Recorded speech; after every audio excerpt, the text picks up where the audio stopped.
Baik, perkenalkan nama saya Muhammad Ihsanul Pinatra.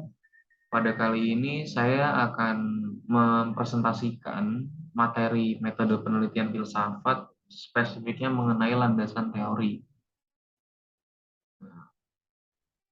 Mungkin saya akan mulai pertama dengan apa itu landasan teori. Landasan teori itu adalah konsep yang disusun secara sistematis serta memiliki variabel yang mumpuni dan juga yang relevan. Nah, isi dari landasan teori adalah teori-teori dan hasil penelitian yang digunakan sebagai basis penelitian terkait atau penelitian yang sedang dikerjakan. Nah, sebenarnya apa sih fungsi dan tujuan landasan teori? Urgensi dari landasan teori dalam sebuah penelitian ini apa sih? Nah, fungsi landasan teori itu sebagai sebuah ringkasan dari suatu konsep yang menjadi titik berangkat sebuah penelitian. Tujuannya sendiri adalah menjelaskan basis dari penelitian secara padat dan relevan. Jadi misalnya dalam penelitian saya menggunakan objek formal filsafat pendidikan. Dalam bagian landasan teori, saya menjelaskan filsafat pendidikan itu apa.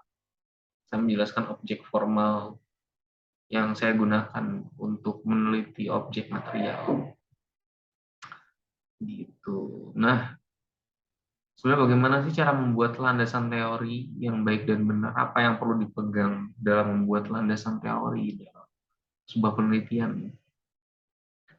Nah, landasan teori umumnya diletakkan pada bab 2 dalam satu tulisan. Dalam landasan teori harus ada beberapa poin yang terkandung, yaitu kerangka teori variabel atau subvariabel. Pertama, kedua, ketiga sesuai dengan berapa objek formal atau berapa teori, berapa kerangka yang kita gunakan dalam penelitian kita.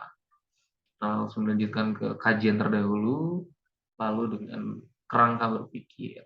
Nah, dalam menyusun landasan teori itu ada 6 poin yang perlu diperhatikan. Yang pertama, ketetapan, yang kedua kejelasan, yang ketiga empirisitas, yang keempat relevansi, yang kelima adalah keteraturan dan yang terakhir adalah kredibilitas. Nah, itu poin-poin yang harus dipegang dalam membuat suatu landasan teori, dalam menyusun bagian landasan teori dalam sebuah penelitian. Itu yang harus diperhatikan adalah 6 ini. Bagaimana kemudian eh, landasan teori ini memiliki ketetapan, kejelasan, memiliki empirisitas yang mumpuni, relevan dan teratur, serta kredibel, dapat dipercaya. Begitu. Nah, itu saja materi dari saya. Mohon maaf apabila ada salah-salah kata dan salah-salah pengertian. Terima kasih. Sampai jumpa.